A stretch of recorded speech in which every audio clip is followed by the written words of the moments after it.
안녕하십니까. 희락의 교회 이목사입니다.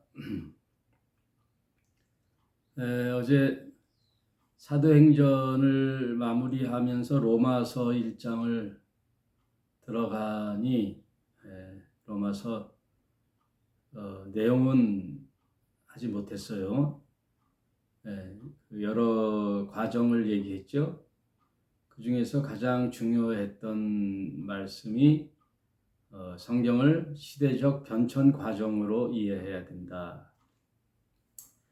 그래서 시대마다 하나님이 요구하시는 그 말씀이 계신데 그 요구하는 말씀이 시대마다 다르다는 거예요. 그 의미와 본질은 같은데 시대마다 그 옷을 갈아입고 나타나죠. 왜냐하면 시대마다 사람들이 다르니까. 창조 시대에 그 당시는 이제 문자도 없었고 또 족장 시대였고 했던 그 시대가 있고 또 이스라엘이라는 나라를 선택했으니 이제 국가 시대, 민족 시대가 있잖아요. 그리고 각 나라의 전 세계의 나라의 패권국들이 생겨나고 그 패권국들의 흥망성쇠의 기록들이 이제 성경에 기록되면서 오늘날 또 성경 자체도 신약과 구약이 있잖아요.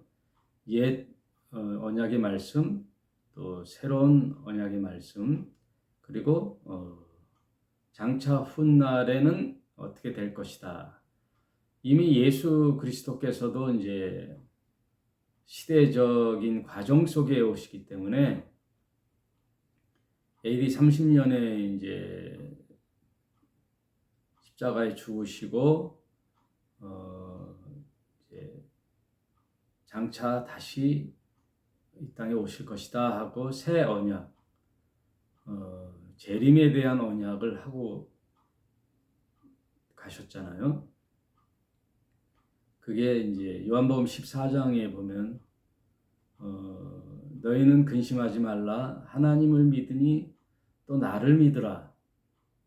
내가 아버지의 집에 가서 그 아버지 집에는 처소가 많이 있는데 그 아버지의 집에 가서 처소가 예비되면 너희들에게 다시 와서 나 있는 곳에 너희를 데려가리라 하는 그 재림의 언약을 이제 하셨죠.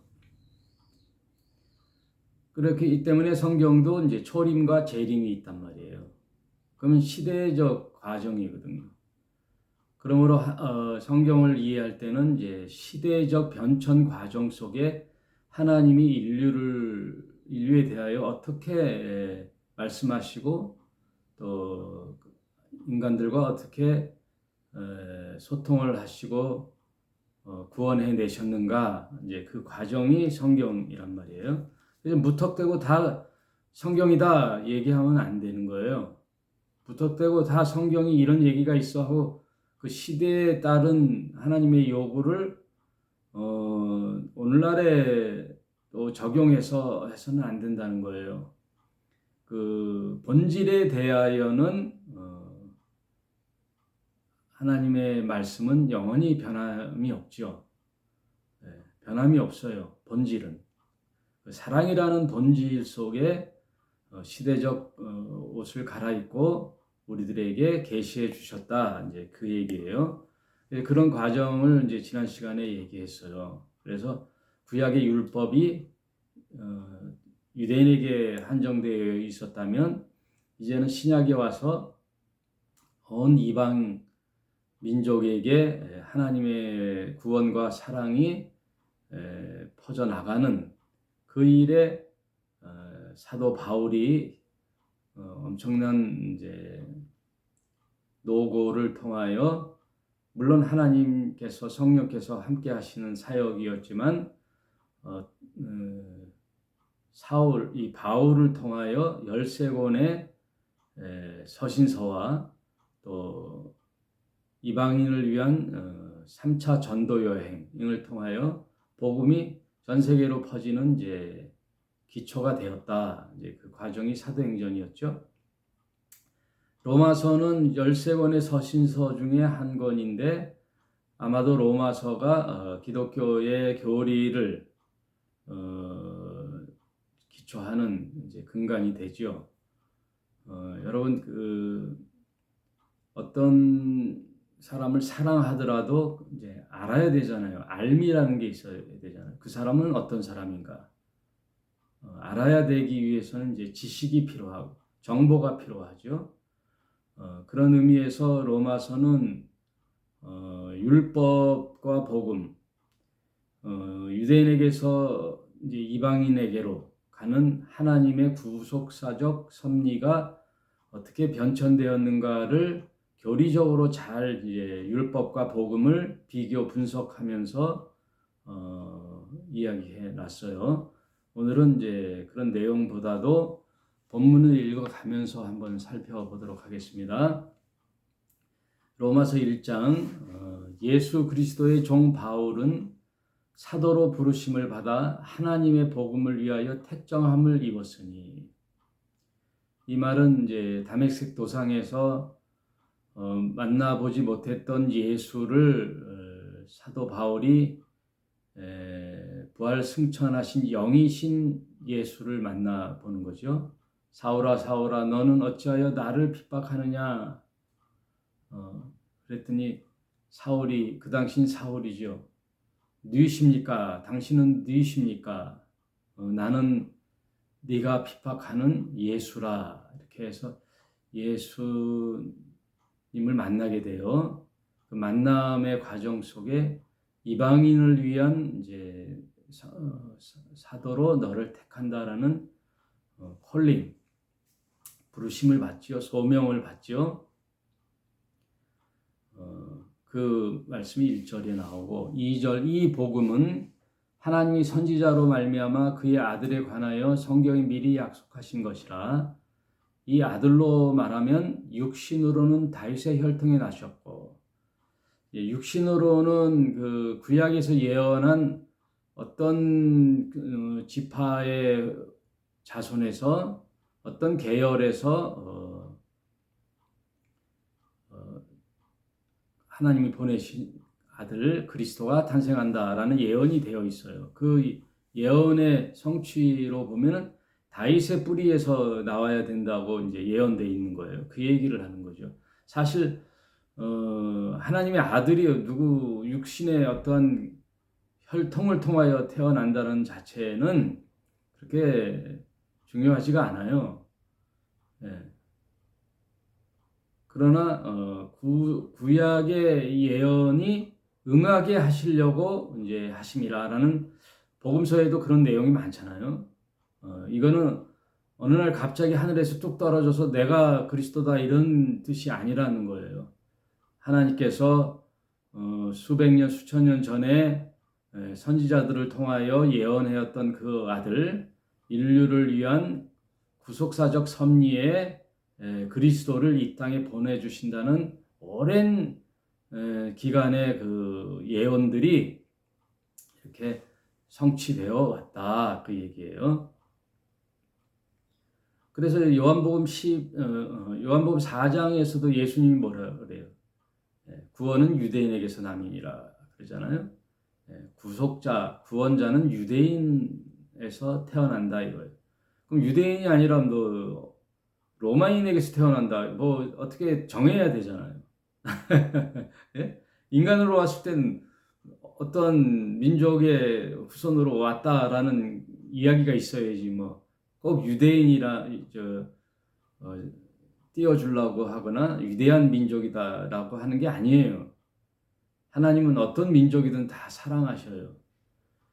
그 유대인을 통하여 이제 나온다라는 이제 예언이 되었다라는 뜻이에요. 이 아들로 이제 육신으로 그 혈통으로는 다윗의 혈통에 나셨고 성결의 영으로는 죽은 자 가운데서 부활하여 능력으로 하나님의 아들로 인정되었으니 곧 우리 주 예수 그리스도시니라. 이거는 이제 공증을 한다 그러죠. 이제 공증. 하나님은 인간 역사 속에, 인간사 속에 내가 하나님인데 하고 하나님의 횡포로 오시는 게 아니에요.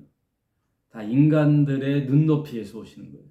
그래서 하나님의 아들이 인간으로 오시는 거예요. 인간의 눈높이와 인간의 이해와 상식과 인간의 편에 서서 이야기하는 거예요.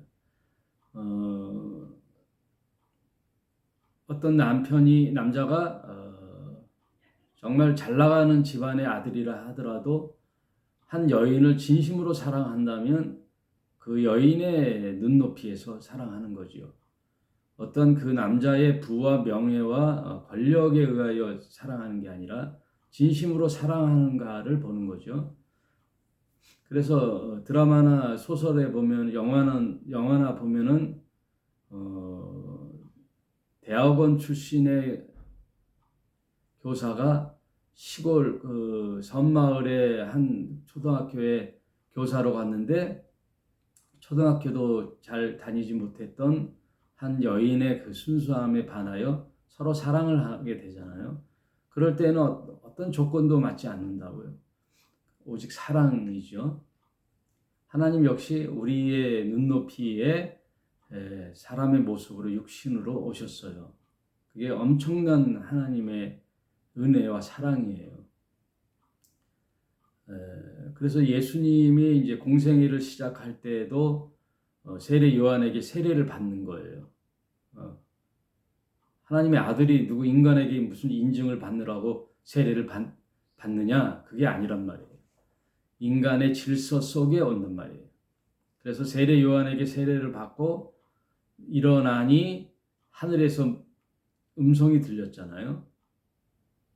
이는 내 사랑하는 아들이요 내 기뻐하는 자라 라는 인증, 첫 번째 인증이 나오고 또 변화산에 갔더니 변화산에 모세와 엘리야 구약의 대표자죠. 선지자의 대표, 제사장의 대표인 모세와 엘리야를 대동하고 예수께서 같이 변화산에서 이야기하는 모습 속에 모세와 엘리야는 사라지고 오직 예수만 남았는데 그때 뭐라 그래요? 하늘에서 제자들 앞에 이는 내 사랑하는 아들이요 내 기뻐하는 자니 너희는 그의 말을 들을지어다 하고 하나님이 이제 인증을 해주는 거예요. 두 번째 인증을. 또 사도행전에서 예수께서 부활하시고 승천하시니까 어떻게 해요? 하늘에서 두 사람이 보이는데 그 천사의 음성 속에 갈릴리 사람들아 너희는 왜 하늘을 보느냐? 너희가 하늘로 승천하는 그 예수는 하늘에 올려가는 것 모습 그대로 이 땅에 다시 오실 것이다 하고 또 그 증인이 나와서 하잖아요. 증거하잖아요. 그 사람의 사회에서도 인간 사회에서도 뭐를 하려면 이제 인증을 받아야 되잖아요. 의료 행위를 하면 함부로 해서는 안 되죠. 왜? 생명을 다루는 거기 때문에 나라의 국가 고시를 통하여 의료 자격증을 의사 면허증을 따서 하고 또 운전 면허증을 따서 하고 하다못해 음식도 조리사 자격증 그 인허가를 받아야 위생의 관리 감독을 받고 하는 그런 질서가 있단 말이에요. 공동체를 위한 질서죠. 그런 것처럼 하나님도 인간의 사정에 맞춰서 이제 오셨단 말이에요. 그 얘기가 이제 4절에 하나님의 아들로 인정되었으니 곧 우리 주 예수 그리스도이시니라. 어떻게 인정이 됐어요? 십자가에 죽으시고 모든 인생들은 죽음 앞에 무릎을 꿇었잖아요. 인류 역사에 죽음 앞에 당당히 그 죽음을 이겨낸 사람이 없었죠. 죽음을 해결하고 부활로서 인증된 사람은 그 능력으로 하나님의 아들로 인정되신 거예요. 예수만이. 그래서 예수님이 모노게네스예요. 독생자.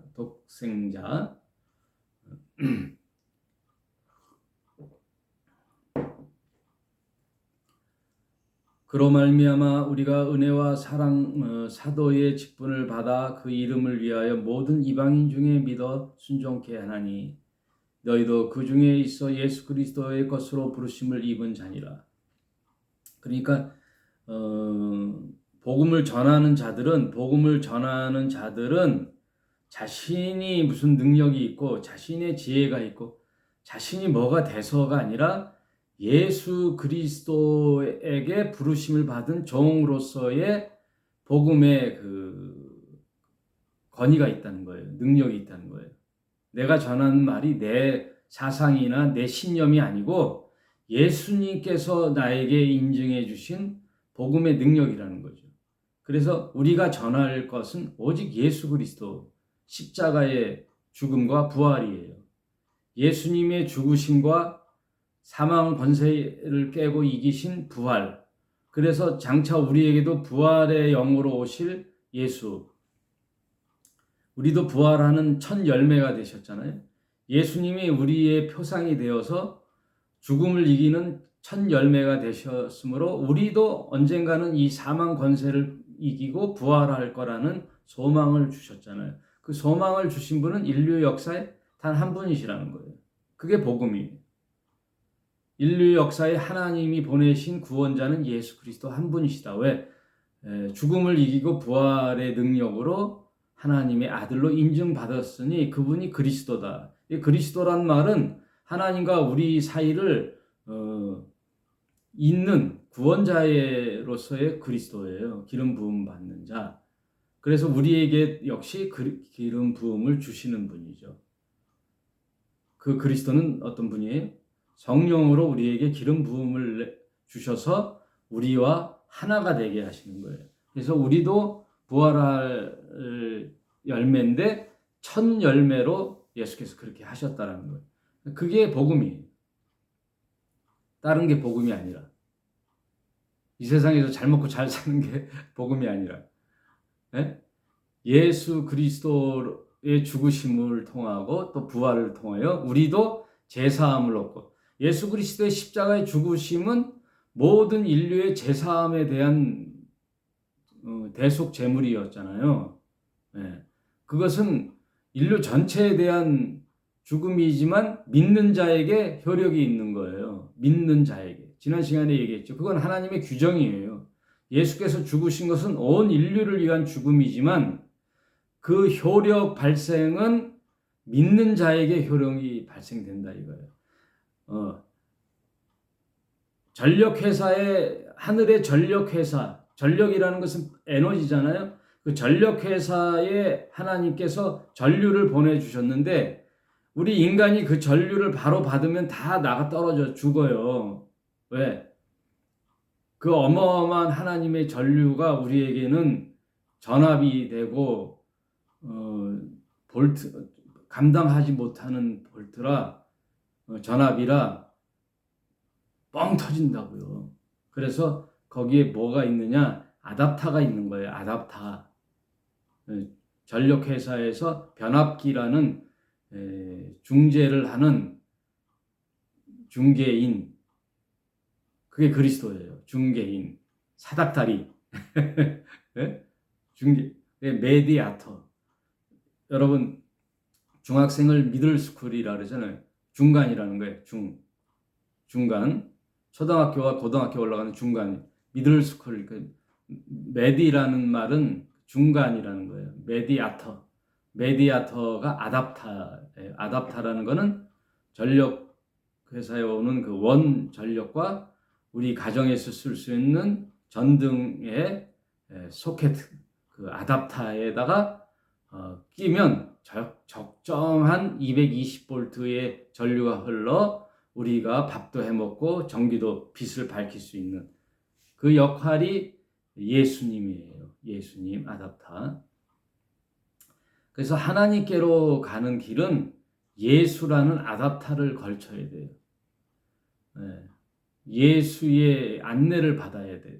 그래서 예수는 요한복음에 그걸 7가지로 얘기했는데 나는 하늘에 가는 문이다 그랬거든요. 양의 문이다. 그리고 나는 하늘에서 온 생명의 떡이다. 그랬잖아요. 내가 길이요 진리요 생명이다. 내가 부활이요 생명이니 다 이게 그리스도 아답타 메디아터의 개념으로서의 예수님의 증언이에요. 이게 복음이란 말이에요. 그 예수 복음이라는 게 예수예요. 그래서 예수님은 복음서에서 복음을 당신하고 동일시놨어요. 나와 및 복음을 위하여 이렇게 하거든요. 나와 복음을 위하여 집이나 전토나 아비나 지척이나 모든 것을 버린 자는 이렇게 나오거든요. 예수 그리스도 자체가 복음이에요. 그분 때문에 우리가 사는 거예요. 그분을 전파하기 위하여 우리가 부르심을 입은 거예요. 그게 이제 콜링이에요. 그래서 인간 스스로가 하나님을 찾을 수가 없어요. 여기서 이제 타종교와의 분기점이 되는데, 타종교는 뭔가 이 세상에는 그 힘이 있다, 에너지가 있고 구원이 있고 구원의 길이 있고 영생이 있다, 어떤 신의 존재가 있다. 그러기 위해서는 어떻게 해야 되느냐 하고 인간 스스로가 계속 그 신의 존재를 찾는 것에서 종교가 나왔고, 그래서 그러면 이 삶과 죽음이란 뭘까? 인간이란 뭘까? 이걸 고민하는 게 철학이죠. 이 종교와 철학이 인간이 신을 향한 몸부림이란 말이에요. 몸부림. 그런데 기독교에서의 출발은 그 하나님이 인간을 위하여 찾아오셨다라는 거예요. 그래서 그 당신을 알려주시는 거죠. 당신을 드러내시는 거예요. 인간이 찾는 게 아니라 하나님이 당신을 드러내셔서 나는 이런 존재야 라고 계시해 준 책이 성경이란 말이에요. 네? 당신을 드러내신 글이 성경이란 말이에요.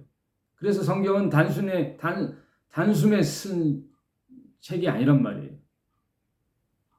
인류 역사의 6,000년의 기간 동안에 이 성경의 기록은 1600년간 기간이 있어요. 1600년간. 구약이 1500년간. 신약을 약 100년간. 1500년간의 기록을 압축해서 풀어놓은 것이 신약이에요. 그래서 1600년간 약 40명의 기록자가 시대마다 하나님의 계시를 받아, 성령의 계시를 받아, 천사의 계시를 받아 그 당시에 맞게 옷을 입혀서 글을 쓴 게 성경이란 말이에요.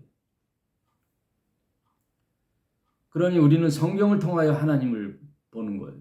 그러면서 예수님이 뭐라 그러셨어요? 그 하나님의 정권을 가지고 오신 아들로서의 예수는 너희가 영생을 얻고자, 영생이란 뭐예요?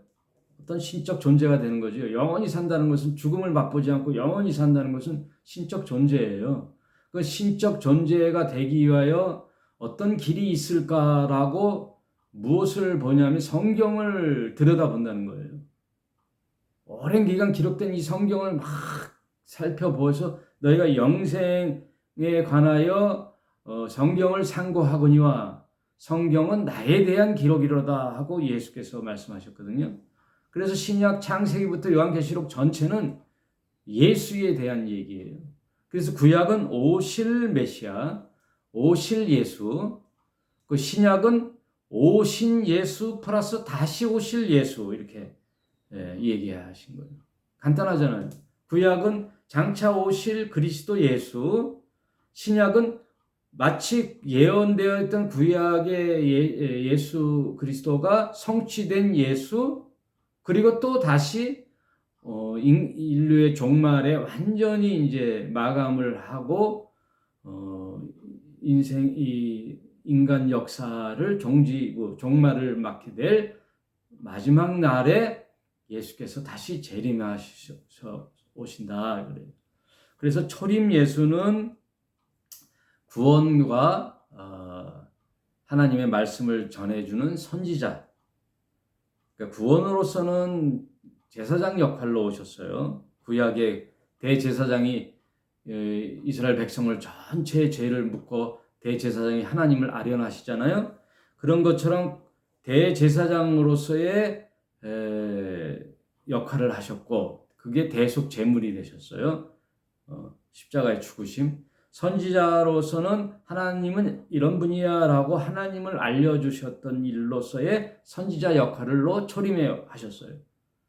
그러나 왕권, 기름 부음을 받았던 왕, 선지자, 제사장의 역할을 예수께서 다 수행하시는데 왕권이라는 것은 왕은 뭐예요?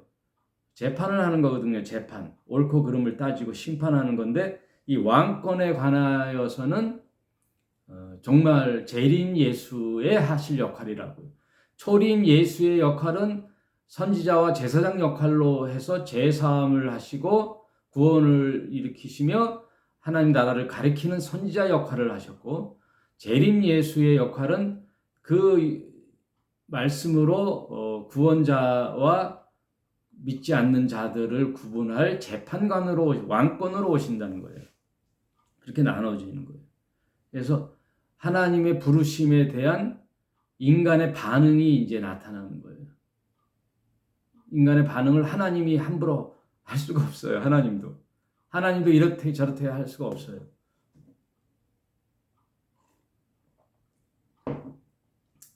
하나님이 콜링, 하나님이 이제 부르심을 어떻게 했다 그래요? 공평하게 다 성경으로 하신 거예요. 성경으로 하셨을 때 성경을 내용을 믿고 보고 이 말이 맞네. 이런 분이 계셨네. 하나님은 이런 분이시구나 하고 성경을 통하여 알게 됐을 때의 인간의 반응. 믿느냐 안 믿느냐.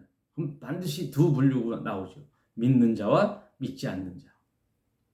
그래서 믿는 자들은 사랑으로 예수님의 당부인 하나님의 나라의 핵심인 사랑의 삶으로 살고 또 하나는 장차 예수께서 오시고 우리도 죽음에서 건져내시는 부활의 열매로 올 거라는 그 기대, 소망으로 산다는 거예요. 그래서 믿음, 소망, 사랑 이 세 가지는 항상 있을 것인데 그 중에 하늘나라의 중심은 사랑이다. 그 얘기. 이게 다 하나님의 사랑에서 온 거야. 그러니 너희도 사랑하면서 살아. 이게 성경이에요. 끝. 성경 끝. 더 이상 방송할 필요도 없어요. 이걸 이제 강화하는 게 이게 교회예요. 강화하는 게. 심화, 강화. 여러분 학교 교육이 언제 다 끝나는지 아세요? 초등학교 부모님들은 다 아시죠? 초등학교 4학년 때 이미 이제 다 끝났어요. 앞으로 배울 그 과목 4학년이 수학을 얘기하는 거예요. 수학은 큰 골조는 4학년 때 끝나요. 이제 4학년 지나 5학년부터 이제 6학년 중학교, 고등학교, 대학교 가서는 점점 그거를 심화 확장해 나가는 거예요. 심화, 응용, 확장, 적용. 이게 수학이에요. 그런 것처럼 이미 오늘 얘기 다 했죠? 하나님의 사랑이신 하나님이 인류를 위하여 그의 아들 예수를 보내셨는데 그 예수의 닉네임이 뭐예요? 말씀. 예수님이 하나님의 계시자란 말이에요. 그 말씀이신 예수께서 오셔서 뱉어놓으신 이야기, 이게 성경이란 말이에요. 그래서 구약은 오실 예수에 대한 이야기, 오신 예수에 대한 이야기가 성경이란 말이에요. 그 이야기를 성경을 읽고 그게 믿어지고 내 마음에 맞아 인생이 뭐가 있어 이런 믿음과 소망을 갖고 살아야지. 그런데 그의 신실성이 어디서 드러나느냐? 사랑에서 오는 거거든요. 이 고귀한 사랑. 자기 죽음으로써 당신의 사랑을 우리에게 주신 그 십자가의 죽음 사랑으로서 그보다 큰 진리가 어디 있어요? 십자가의 죽음 사랑으로 우리를 사랑하셨는데 그 사랑을 몰라본다? 그 사랑을 외면한다? 그 사랑을 농담으로 여겼다? 아니면 사랑을 거짓으로 봤다? 소설로 읽었다? 그것처럼 불행한 게 어디 있어요? 그 사랑에 대한 반응이 믿음이고 그런 나라를 꿈꾸며 사는 게 소망이에요. 그래서 이 땅의 작은 하나님의 나라가 교회예요. 교회 공동체. 믿음으로서는 내가 하나님과 하나 연결되는 구원이 이루고 그리고 사랑으로서 구원받은 자들이 이렇게 사랑으로서 이 세상을 작은 천국으로 만들어가고 어느 날 온전히 육신을 벗는 부활의 날에 우리가 하나님 나라를 온전히 이루고 예수가 내 안에 내가 예수 안에 하나가 되고 영생의 합일 일체가 되는 하나님의 나라가 이제 완전히 이루게 되는 재림의 때에 그날을 소망하며 사는, 그래서 이 땅에 살면서 이 땅에 뿌리박고 말뚝박고 사는 게 아니라 하늘나라의 소망을 갖고 사는 사람들은 이렇게 살아야 된다라고 그 내용들을 점점 더 성화되고 확증시키고 또 복음을 전파하는 이 과정이 교회예요. 이게 이제 끝난 거예요. 오늘 성경 전체 복음의 핵심을 말씀드렸습니다. 오늘 여기까지 할게요. 또 로마서 계속 읽어가면서 다음 시간에 뵙겠습니다. 여러분 오늘 하루도 승리하시고 기쁜 하루 되십시오. 감사합니다.